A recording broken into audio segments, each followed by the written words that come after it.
안녕하세요. 최승윤 작가입니다. 오늘 오랜만에 제 채널에서 또 가장 인기가 없는 이야기를 해보도록 하겠습니다. 미술 작가가 이런 얘기를 하니까 아무도 관심이 없는데 저는 사실 제가 맨날 하는 게 이런 거라서 예전에도 단편적으로는 부분적으로 언급드렸던 적이 있는데 우리나라 사회는 앞으로 어떻게 될 것인가, 그리고 이게 뭐 세계 전체의 방향과도 무관하지는 않을 텐데 제가 가장 많이 했었던 얘기는 앞으로는 모든 사람들이 작가가 돼야 되는 세상이 올 거다.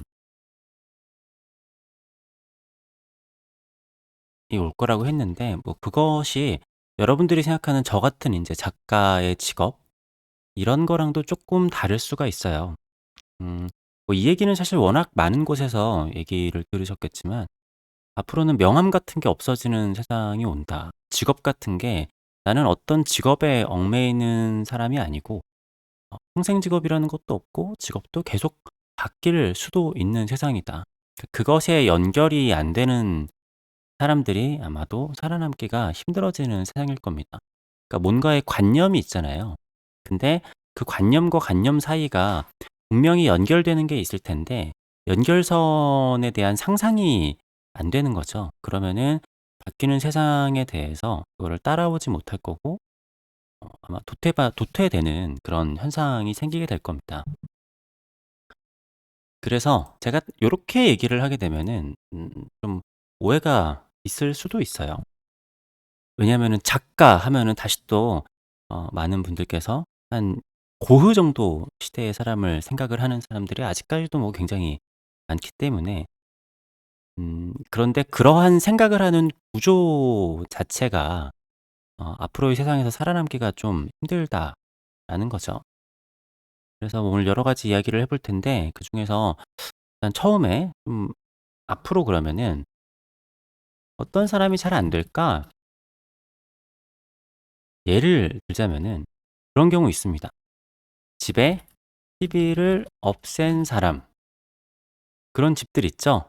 집에 TV 없애 놓고 어 서재로 꾸민다고 하고서 그러면 어떻게 되냐면은 많은 경우가 다들 스마트폰만 보고 있음. 네 뭐 그럼 이렇게라도 되면 다행인데 아무튼 집에 TV를 없애는 사람, 그런 사람들 있죠? 그리고 야 좀 나이가 들어야지 스마트폰 안 주는 사람. 이게 어떻게 보면 자녀 교육 때문에 이렇게들 하시는 건데 이것의 그건 그거예요. 야 TV 안 보고 책을 봐야지. 야 스마트폰 보지 말고 책을 봐야지. 공부를 해야지. 네. 근데 이게 인제 전형적으로 예전에 농경 사회의 사고방식이거든요.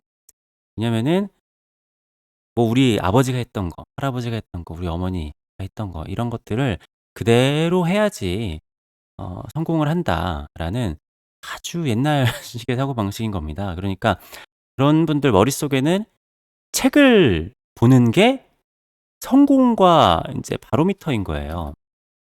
책을 보는 것이 바로 성공. 왜냐하면은 자기 시대는 그랬던 것 같고 자기 부모님 시대도 그랬던 것 같거든요. 물론 그럴 수도 있습니다. 네. 공부를 굉장히 많이 해서 아주 엄청나게 그 분야의 1 등이 되면은 될 수도 있을 텐데 그거는 무슨 얘기냐면은 공부가 아닌 어떤 분야든 합이 살아남는 세상이 되는 겁니다. 지금의 젊은 사람들이 가장 불만을 갖는 게 예전에 부모님 세대는 어느 정도 공부하고 그렇게 해서 뭐 대학을 가고 어느 정도는 뭐 서울에 있는 대학을 가고 괜찮은 과를 나왔다. 그러면은 어느 정도 뭐 성공된 삶이 보장이 되어 있었고 물론 그 당시에는 그게 뭐 성공이 될지 안 될지는 몰랐겠지만 지금의 시선으로 봤었을 때는 어떻게 보면은 그렇게 살아남는 게 쉽지 않았고 서울에서 집을 사거나 그러는 것도 어렵지는 않았어요. 그러니까 부모님 세대의 분들이 아까워하는 거는 '야 목동 살까? 강남 살까? 강북에 집을 살까? 용인에 집을 살까? 강남에 집을 살걸.' 예 뭐 이 정도의 차이가 있는 거지 그 당시에 마음을 먹으면은 강남에도 집을 살 수도 있었습니다. 네. 아무튼 뭐 그러한 그 '디테일한 게 중요하다.'라는 얘기가 아니라 어느 정도 중간만 하더라도 공부를 해 가지고 중간을 하면은 살아남을 수 있었어요. 근데 인제 그때 당시에 사람들 생각으로는 예를 들어서 예체능계에서 중간을 하면은 먹고 살 수가 없잖아요. 근데 공부를 해서 중간을 하면은 먹고 살고 웬만큼 맘만 먹으면 강남 아파트도 살 수 있었다는 말이에요. 근데 지금은 공부를 하던 뭐 미술을 하건 어떤 분야를 하든지 어찌 됐든 탑이 돼야지 살아남는 세상이고 어중간한 능력을 가지고는 굉장히 애매한 게 되는 세상입니다. 그렇게 해서 그 애매한 사람들한테 일자리가 있어야 되는데 AI나 여러 가지 기계의 발전 그리고 여러 가지 뭐 하면은 어 그런 사람들은 고부가가치의 뭔가를 할 수가 없는 거예요. 기껏해야 인제 편의점 라베트를 하거나 뭐 그래야 되는데 그런 수요는 점점점 줄어들고 있죠, 개인의 특별한 능력이 없는 사람들은. 그러니까 그런 의미에서 그 작가 거의 모든 사람들이 "작가 같은 사람이 된다. 그리고 그런 사람들이 살아남는다."라고 얘기를 한 겁니다. 그러니까 TV를 없앤 사람들이 왜 안 되냐면은 지금 결국에는 어 세상이 지금 세상은 어떠냐면 인제 나중에 또 그게 변하게 될 텐데 콘텐츠 중심의 세상이 되고 있어요. 예를 들어서 유튜브라든지 넷플릭스라든지 아니면은 제2의 유튜브, 제2의 넷플릭스 그리고 그거를 뛰어넘는 거를 만들려고 많이 하죠. 그러면 이런 콘텐츠를 만드는 사람들이 지금 살아남는 세상이고 한 한 5 년? 5년 전만 해도 이 정도는 아니었거든요. 엄청 급격하게 변하고 있는데 TV를 없애고 사람들이 모든 부가가치를 TV와 스마트폰으로 하고 있는데 그거를 안 주는 사람만이 성공한다라는 거는 아니죠. 네. 이거를 계속 보고 그거에 길들여져 있는 사람들이 그거를 만들어내는 겁니다. 저만 하더라도 스마트폰보다는 컴퓨터 세대이기 때문에 컴퓨터가 조금 더 익숙하거든요. 그래서 저만 하더라도 스마트폰을 어렸을 때부터 쥐고 살았던 사람들하고 차이가 있습니다. 근데 이것 자체도 굉장히 문제가 되는 세상이 옵니다. 뭐냐면은 제가 이런 얘기를 하면은 많은 분들은 "앞으로 태어날 아이들의 이야기 아냐?" 이렇게 생각을 하실 수가 있을 거예요. 그런데 그렇지가 않습니다. 제가 봤을 때는 어 지금 제가 이야기를 하는 '앞으로의 세상이 어떻게 되고 어떻게 해야 된다.'라고 하는 얘기는 나이에 이에 상관없는 세상이 옵니다. 네. 요거 자체도 이해가 좀 안 될 수도 있어요. 무슨 얘기냐면은 그러니까 농경 사회를 다시 생각을 해 보면은 뭐 어렸을 때는 막 소 여물 주고 이런 일을 하다가 좀 나이가 들면은 이제 육체 노동을 하고 그런 다음에 은퇴를 하게 되면은 그냥 이렇게 좀 이렇게 간섭을 좀 하면서 '좀 있으면 비가 오겠다. 어떻게 되겠다.' 그런 마을 어르신의 머리 역할을 하다가 인제 죽게 되고 그런 게 이렇게 돌아가는 세상이 오는 거죠. 그러니까 어느 정도는 나이에 의해서 음 그 정해진 역할 같은 것들이 있었어요. 그리고 그거는 뭐 애를 많이 낳고 하면 할수록 그렇게 되겠지만 사실 지금 인제 이건 어떻게 보면 우리나라가 훨씬 더 그런 게 빨리 올 텐데 일단은 우리가 인구 절벽이잖아요. 이것 자체를 우리가 지금 체감을 아직까지는 하지 못하기는 하지만 이게 한 10년 후에는 정말 심각하게 다가올 거라는 거죠. 그렇기 때문에 나이에 따른 역할과 기대 어 되는 것을 내가 누리기가 힘들다라는 겁니다. 네. 뭐 이거는 뭐 다들 아실 거예요. 내가 옛날처럼 뭐 어 60대 가지고 막 뭐냐 환갑잔치하고 뭐 그러면 앞으로 인제 여생을 그냥 편하게 쉬고만 살고 그럴 수는 없습니다. 뭐 그렇게 생각을 하시고 '야 그래도 뭐 전통적인 그런 게 있어야지.'라고 할 수도 있겠지만 아주 부자거나 그런 사람들이 아니고서는 예전에 그러한 그 나이별로의 대접받는 삶을 살기는 어려울 거예요. 일단은 부양 인구 자체가 적기 때문에 그거 자체를 나라에서 어떻게 해줄 수가 없습니다. 그러니까 이 아주 노령 인구가 적으면은 모르겠지만 지금도 우리나라는 초고령 사회인데 앞으로 10 년, 20 년, 30년 후 또 제가 고령화가 됐었을 때 제가 60대 70 대가 됐었을 때는 엄청난 고령화의 사회가 될 겁니다. 우리나라는 세계 최초의 고령화 사회가 될 겁니다. 옆에 있는 일본이나 중국보다도 훨씬 더 그런 사회가 될 텐데, 그래서 제가 그런 얘기도 했죠. 우리나라는 그렇기 때문에 조만간 뭐 외국인들의 이민을 적극적으로 받아들이는 사회가 될 것이라고 했는데, 그러니까 이게 어떻게 보면은 대안이거든요. 제가 또 이런 얘기를 하면은 야, 그게 말이 되냐? 안 된다. 막 이렇게 얘기를 하시는 분들이 되게 많죠. 예, 반감이 되게 많고, 우리나라는 어렸을 때부터 그 단일 민족에 대한 교육을 굉장히 많이 받았고, 그리고 북한 같은 경우가 더 심해요. 북한은 아예 그 단일 민족이라는 것 자체가 굉장히 중요하기 때문에 우리나라에 외국인이 조금 있는 것도 걔네들 입장에서는 굉장히 꼴보기 싫은 그런 겁니다. 그리고 어 만약에 우리도 마찬가지고 북한도 마찬가지인데 서로가 단일 민족이 아니라 그러면은 통일을 할 이유 자체도 없어져요. 근데 그게 하나의 굉장히 큰 캐치프라이즈잖아요.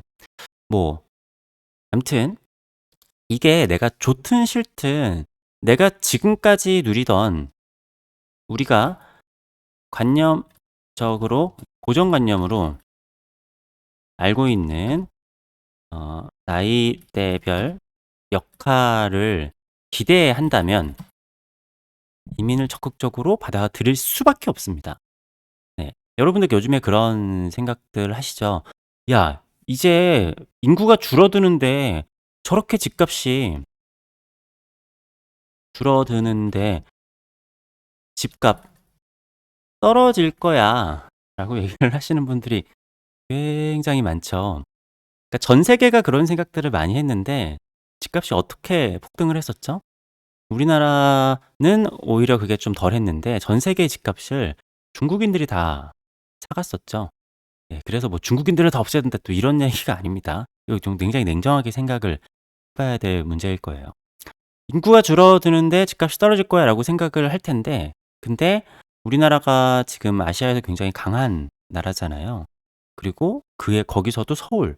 사실 아시아에서 굉장히 어떻게 보면은 상징적인 도시 중에 하나란 말이에요. 서울에서 살고 싶은 사람들도 많이 있는데, 근데 우리나라는 단일 민족이기 때문에 그러한, 어, 뭐라고 하지? 허들이 좀 있기는 하지만, 근데 생각보다 그게 한두 세대가 지나가게 되면은 허들이 또 그렇게 크지도 않습니다. 그러니까 사실상 우리가 아시아에 있는 사람들하고 피가 섞이든 아니면 피가 사실은 안 섞이더라도 중국 사람들이 와서 한 세대가 지나서 자녀가 한국말을 똑같이 구사를 하면은 사실상 그냥 우리는 한국 사람으로 인식을 해요. 네. 화교들 같은 경우도 그렇죠. 그러니까 우리가 말을 얼마나 한국 사람처럼 하느냐를 보는 거지, 같은 아시아인이라면은 사실상 뭐 예를 들어서 동남아 분들도 한국 사람이랑 한 번 피가 섞이면은 이게 한국 사람인지 아니면은 뭐 조금 특이하게 생긴 한국 사람인지 잘 몰라요. 뭐 아무튼 그거는 또 깊게 들어가면 좀 그런 거니까. 근데 만약에 여러분들이 진짜로 인구가 줄어들어 가지고 내가 집을 팔아야 되는데 내 집을 파는 팔아야 되는 상황, 이렇게 옵니다. 근데 많은 분들이 제주도 땅을 중국인들이 샀을 때 "야, 그거를 중국인한테 팔면 어떡하냐. 우리가 땅을 지켜야지."라고 하는데, 막상 외국인이 내 땅을 100억을 주고 산다고 한다. 네. 그러니까 이게 불법이 아니라고 하면, 그래서 뭐 많은 사람들이 "법으로 뭐 제재를 해야 된다."라고 하는데, 그게 뭐 마냥 그렇게 한다고 할 수 있는 게 아니에요. 그냥 우리가 생각했을 때 '그래야 된다.'라고 하는데, 그러니까 우리의 헌법 자체에서 우리는 뭐 미국이나 아니면 다른 나라의 헌법들을 많이 참고를 했고 어느 정도는 다 비슷하게 하잖아요, 그러니까 기본적인 가치 자체는. 근데 외국인이 우리나라에 들어와서 사는 거, 그리고 우리나라 경제에 도움을 준다라고 하면은 그걸 막을 이유도 없고 막을 수가 없어요. 네.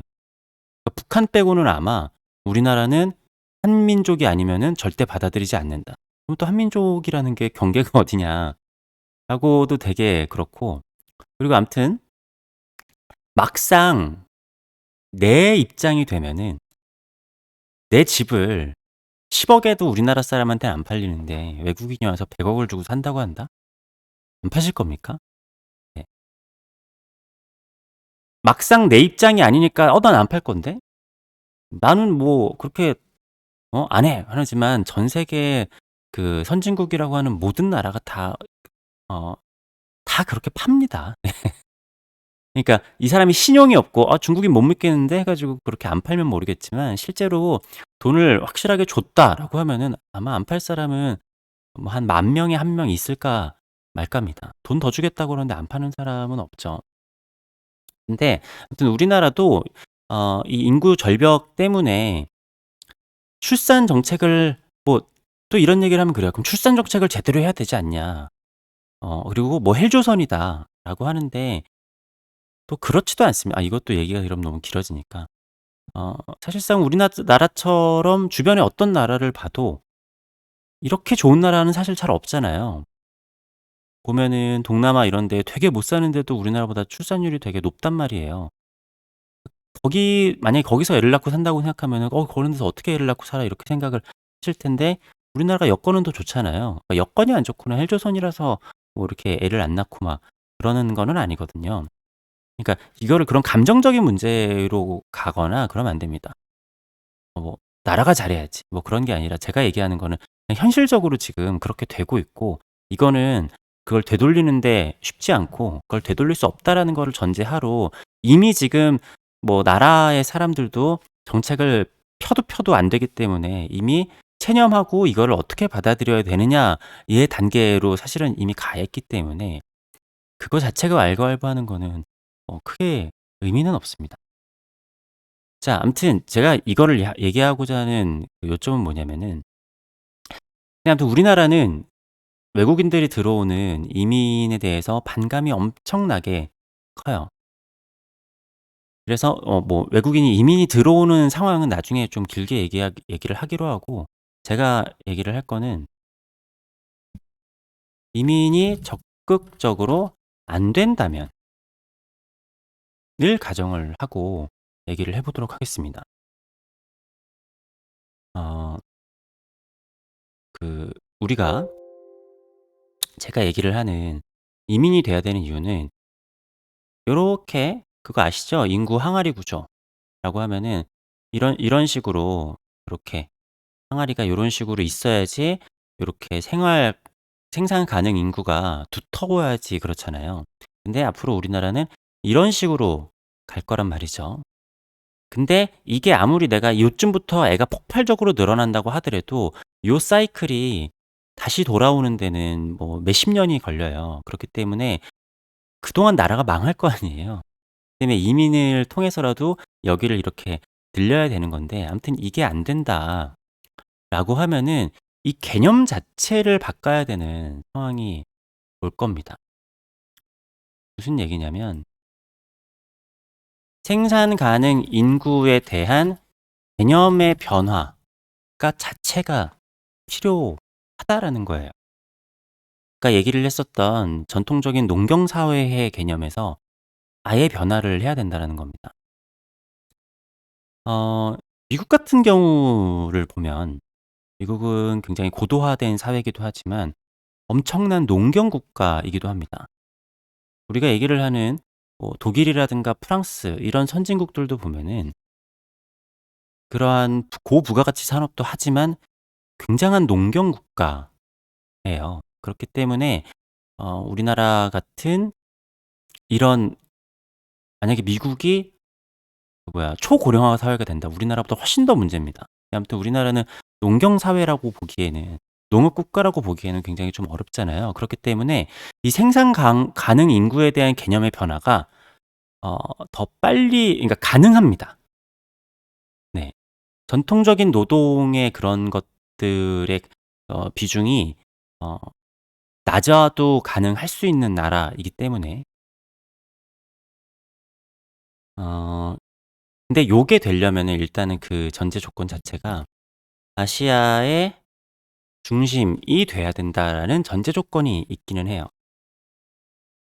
그러니까 무슨 얘기냐면은 좀 쉽게 얘기를 하면은 어 대한민국 전체가 하나의 고도화된 도시국가처럼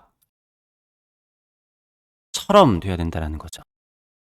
그러니까 싱가포르나 뭐 그런 데처럼. 그거 자체 그러니까 뭐랄까 그거의 조짐이 보이는 게 우리나라가 컨텐츠 강국입니다.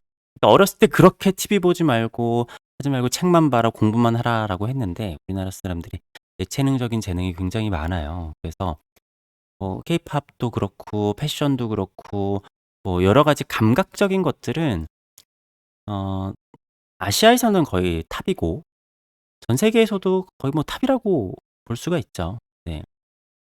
뭐 영화 같은 거를 보더라도 옆에 중국이나 일본보다 훨씬 더 성숙화되어 있고 미술 같은 경우에도 시장 규모에 비해서 굉장히 좋은 작가들도 많고 능력 있는 사람들이 많이 있습니다. 자, 이 컨텐츠 강국이라는 거를 얘기를 하면은 컨텐츠를 얘기를 하면은 뭐 유튜브, 넷플릭스, 영화 이런 쪽으로만 생각을 하실 수도 있어요. 근데 개념을 어느 쪽으로 잡아야 되냐면은 우리가 디지털금이라고 요즘에 이제 코인을 얘기를 하잖아요. 디지털금? 디지털금이 아니라 앞으로의 사회에서 더 중요하게 되는 거는 인간이 만들어낸 금입니다. 제 생각은 그래요. 그래서 제가 인제 앞으로의 사회는 모두가 작가가 되어야 되는 거다. 그림이라는 것 자체가 사실은 코인을 이해하기 위해서는 그림이나 미술 작품이 굉장히 중요한데 그거 자체가 희귀성이 있는 뭔가를 만들어낸 거잖아요. 그죠? 디지털금, 뭐 비트코인이나 이런 것들이 우리가 디지털 사회가 되면서 희소성의 가치가 있는 무언가를 만들어낸 건데 전통적인 산업 사회에서는 말이 안 되는 거죠. 전통적인 산업 사회의 생각을 가지고 농경 사회적 사고방식을 가진 사람들의 생각에서는 비트코인은 말이 안 되는 거고 그림도 말이 안 되는 거예요. 그게 무슨 가치가 있어? 네. 근데 지금 전 세계는 사실은 물질은 풍요의 시대입니다. 물질 풍요의 시대. 그러니까 이게 상대적 빈곤이 있을 뿐인 거지 지금 우리나라에 있는 어떤 사람도 그러니까 조선시대의 사람들보다 굉장히 물질이 풍요한 삶을 살고 있죠. 수도를 틀었는데 물이 나온다라는 것 자체가 어 불과 100 년, 200년 전만 하더라도 귀족이 아닌 다음에야 귀족도 사실은 그렇게 안 되죠. 물을 맘대로 쓸 수가 없었습니다. 근데 그런 뭐 그게 뭐 중요하다 안 중요하다 얘기가 아니라 아무튼 물질 풍요의 시대는 맞는데 우리가 그 박탈감을 느끼는 거는 상대적 빈곤이라는 거죠. 그렇기 때문에 물질을 만들어내는 것 자체는 굉장히 더 발전을 하고 있고 인간의 소유가 더 줄어들고 있습니다. 그렇기 때문에 물질의 중요성이 올라가는 게 아니라 그러니까 수요와 공급의 상황에서 이 물질의 공급은 굉장히 많아졌어요. 그러니까 부동산도 그런 얘기 하잖아요. 수요와 공급. 때문에 일단 공급 자체의 물질의 공급은 굉장히 많다. 어 물론 이 안에서도 제가 처음에 얘기를 했지만 탑인 것들, 희귀한 것들은 계속 가치가 있습니다. 자, 그거의 개념으로 생각을 해 보면은 수요와 공급 개념으로 해 보면은 콘텐츠, 콘텐츠에서 희귀, 경쟁력 있는 그리고 그 우리가 금이라는 것 자체도 아니면은 산삼, 인삼. 산삼이 인삼보다 몸에 더 좋은가요? 산삼이 인삼보다 몸에 더 좋을 수도 있겠지만 그걸 과학적으로 분석해 보면은 의미 있는 차이가 엄청 크게 있지는 않습니다. 산삼이 인삼보다 엄청나게 느리게 성장하죠. 근데 그것도 뭐 과학적으로 밝히긴 힘듭니다. 왜냐면은 우리가 그걸 관찰하고 있다고 하면 그건 산삼이 아니에요. 그건 인삼인 거잖아요. 어 그 산삼이 귀한 거는 그냥 많지 않기 때문이에요. 옛날에는 잉어가 붕어보다 귀했단 말이에요. 왜 그랬냐면은 옛날엔 물이 깨끗해 가지고 잉어는 2급수에 사는 생선인 물고기인데 붕어는 1급수에 살아요. 옛날에는 물이 다 깨끗하니까 붕어만 많은 거예요. 그러니까 물이 더러운 데 사는 잉어는 잘 없는 거죠. 그러니까 옛날 설화 같은 거 보면은 잉어를 잡아 가지고 막 부모님한테 이렇게 고아 주고 하잖아요. 인간 사회 자체가 희귀하고 적고 희소성의 가치가 있는 것에 몰리게 됩니다. 근데 그것 자체가 이거는 개념을 바꾸셔야 되는데 비트코인을 이해를 하시면은 이걸 또 이해를 하실 수가 있어요. 어떻게 만들어 냈든지 그거 자체가 희소성의 가치가 있는 무언가를 만들어 내는 거죠. 그리고 이미 그렇게 다 넘어왔고 그렇게 더 가속화가 될 겁니다. 지금 유튜브 보고 계시고 넷플릭스 보고 지금 모든 산업의 중심은 지금 컨텐츠 그리고 그런 걸 얼마나 더 빠르게 연결을 하고 얼마나 더 발전을 하느냐에 있는 거지 이거에 대해서 뭐 내가 이해를 하고 안 하고도 중요하지도 않고 예. 그래요. 만약에 이게 이해가 안 된다고 하면 사실 제가 요런 얘기도 여러 번 얘기했지만 앞으로 사회에서 사실 먹고 살기가 되게 힘듭니다. 네. 정말 부모님이 내가 건물을 여러 개 가지고 있고 건물을 여러 개 가지고 있어도 사실은 뭐 힘들 수도 있는데 그러면 강남에 요지에 있는 건물 몇 개 가지고 있고 뭐 그런 게 아니라고 하면은 어 모두 다 이쪽으로 할 거예요. 근데 뭐 그런 부자분들도 자녀들은 이런 스타트업을 뭐 하고 있을 가능성이 큽니다. 자 아무튼 그래서 요거를 정리를 해 보자면은 나이에 상관없이 컨텐츠를 가진 사람이 살아남는 사회가 된다라는 거예요. 자 이러면은 또 약간 그렇게 생각할 수도 있습니다. '야 그러면은 젊은 감각을 지녀야겠네?'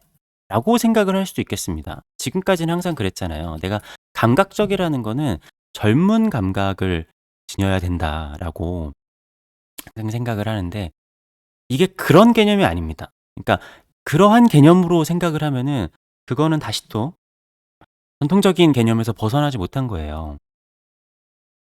중요한 거는 각 분야의 탑이라는 게 중요한 겁니다. 그러니까 예를 들어서 내가 60대 어른들만 보는 콘텐츠를 해요. 젊은 사람들이 봤을 땐 촌스러운데 나는 나이 든 사람들한테는 인기가 엄청 많아요. 그랬을 때 이걸 그냥 써 보면서 해 보겠습니다. 고령층에게만 인기 있는 콘텐츠. 뭐 예를 들어서 이게 젊은 사람들이 봤을 땐 촌스럽다? 그럼 이게 안 좋은 거다라는 게 옛날엔 통했을 수 있겠지만 그렇지 않습니다. 중요한 거는 이 사람들이 나이에 상관없이 컨텐츠 소비를 하느냐 안 하느냐가 중요하다라는 겁니다. 그러니까 그중에 하나의 예로 들면은 트로트 젊은 트로트 가수 열풍이 있죠. 그러니까 그분들이 젊은 사람들이 좋아하진 않아요. 그런데 연세가 있으신 분들은 굉장히 좋아하고 그런 열풍들이 있었죠. 그러면은 임영웅 같은 분은 돈을 엄청나게 벌잖아요. 어쨌든 내가 뭘 하든지 뭐 또 다른 거를 보자라고 하면은 내가 오타쿠예요. 옛날에는 "야 오타쿠면 어떡하냐." 막 그러지만 오타쿠계의 대왕이에요. 전 세계. 이거는 좋을 수 있다라는 겁니다. 게임을 해서 어떻게 해. 게임 같은 거 하면은 "야 나중에 공부하고 해야지."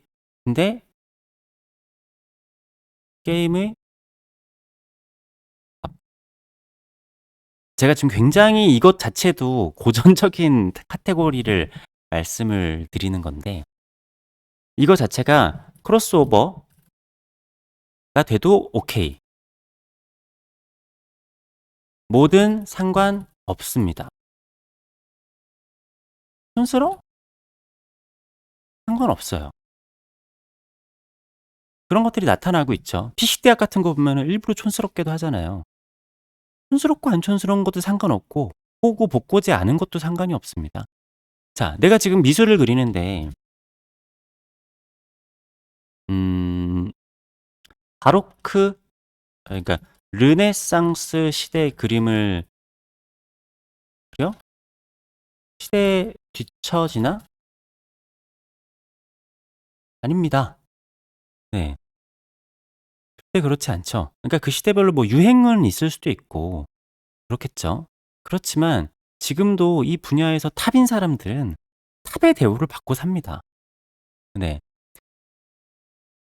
콘텐츠를 만들어내는데 쭉 요약을 하자면은 콘텐츠 생산하는데 그 분야의 탑이다. 이것이 바로 미래의 경쟁력이라는 겁니다. 기술이 발달하겠죠. 네. 더 좋은 차도 생기고 더 좋은 카메라도 생기고 여러 가지들이 있겠죠. 네. 그것 자체도 그 분야의 탑인 사람들이 살아남는 거예요. 아이폰이든 삼성이든 뭐 넷플릭스든 그러니까 그런 플랫폼 자체도 거기서 탑이 살아남는 거잖아요.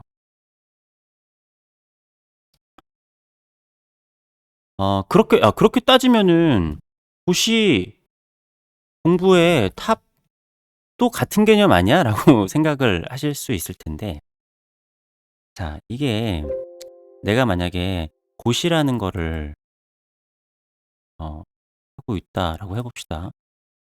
이렇게 많은 사람 중에 요 소수의 탑만 이게 뽑히는 이거잖아요. 그러면은 내가 고시 공부를 했던 것 자체가 어디에 활용이 되면 될 텐데 활용이 안 되잖아요. 물론 이런 경험도 활용을 할 수 있는 사람들도 있겠죠. 예를 들어서 고시에 관련한 콘텐츠를 만들어낸다든가. 네.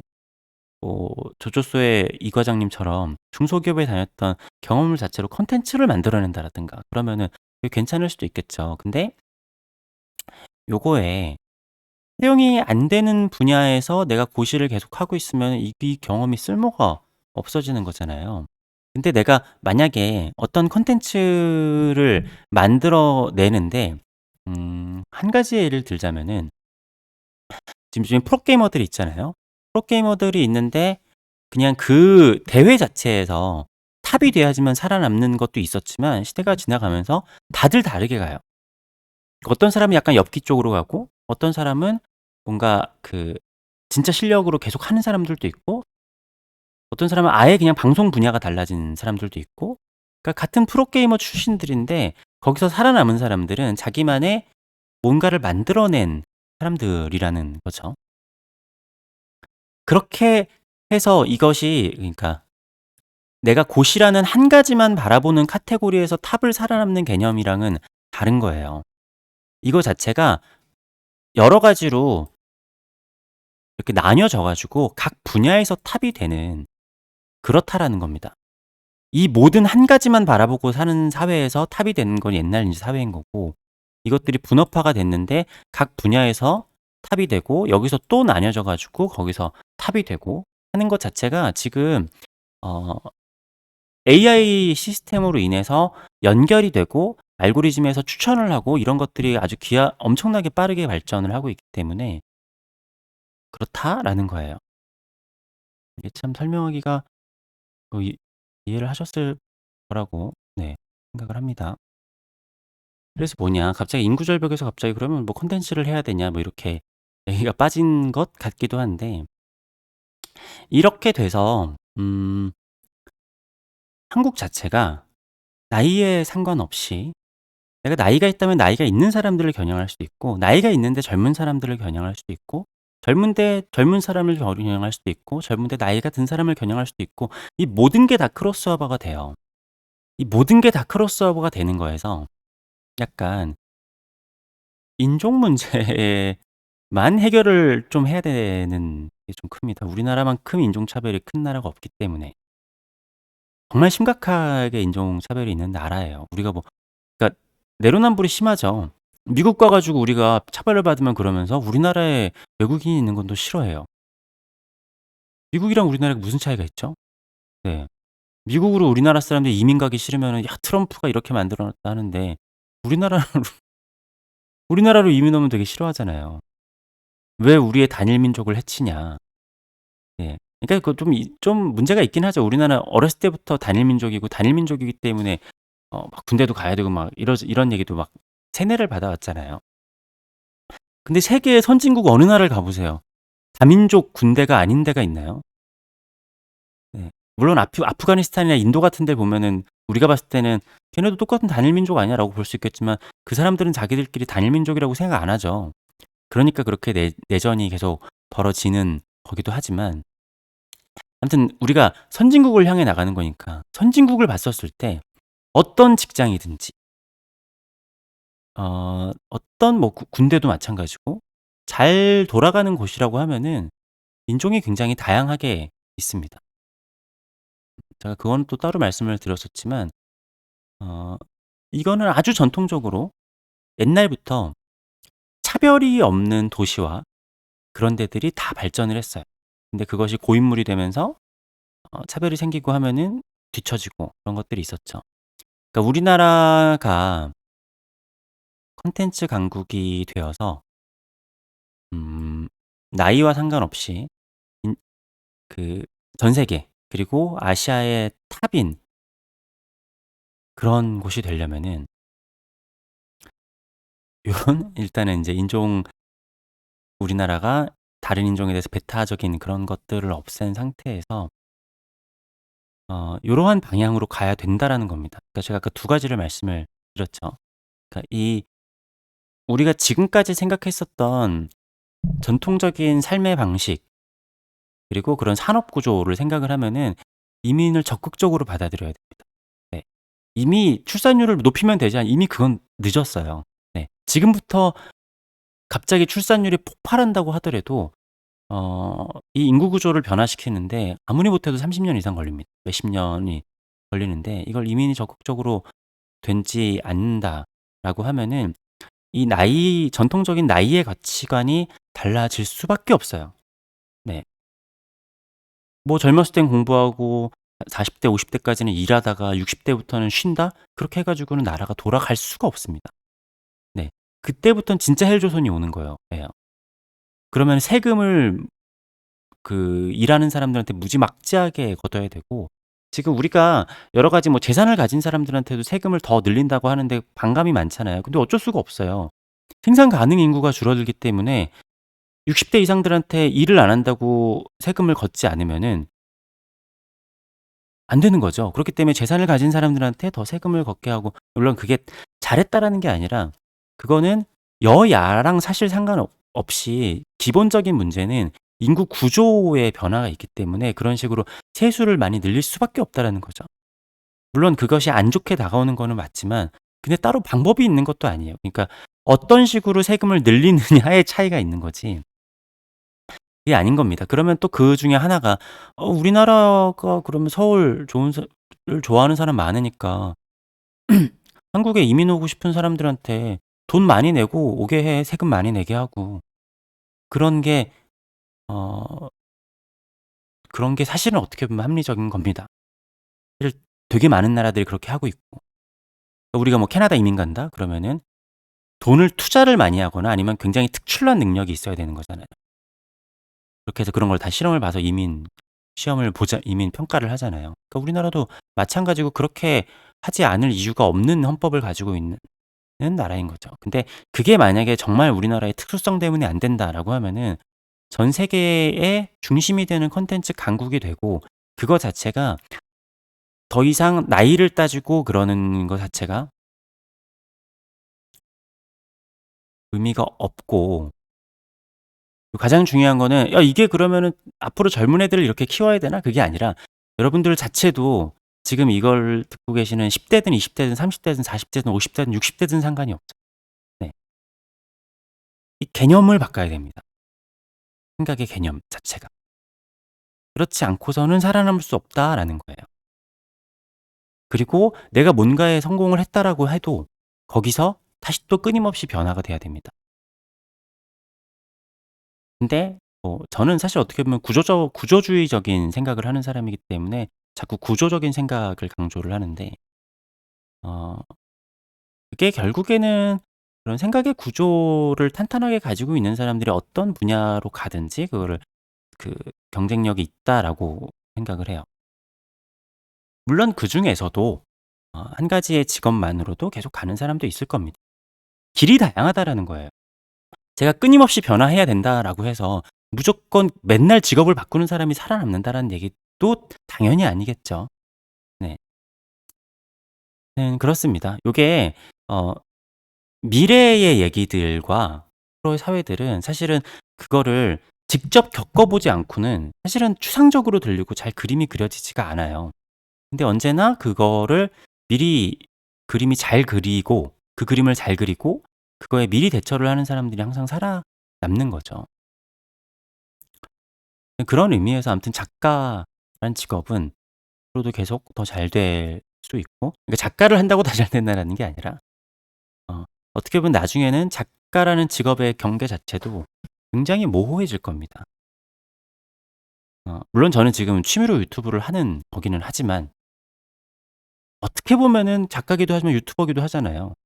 그게 100년 전의 상상이나 되겠습니까? 네. 근데 제가 또 스마트 스토어를 할 수도 있겠죠. 그리고 뭐 여러 가지를 다 할 수도 있고. 네. 그렇습니다. 네 아무튼 요것 자체가 뭔가 명료하게 딱 끝난다라고 하는 을 수가 없는 얘기입니다. 그러니까 어떤 하나의 아주 뭔가 파고 들어간 한 분야의 얘기를 하면은 명료하게 끝날 수도 있겠지만 사회 전체적인 얘기를 하는데 명료하게 끝나고 명료하게가 가능하다라고 얘기하는 사람은 사기꾼이에요. 네. 오늘도 이런 영상은 뭐 제 채널에서 제일 인기가 없어서 끝까지 보신 분이 잘 없을 것 같은데 네. 긴 영상 봐 주셔서 감사합니다.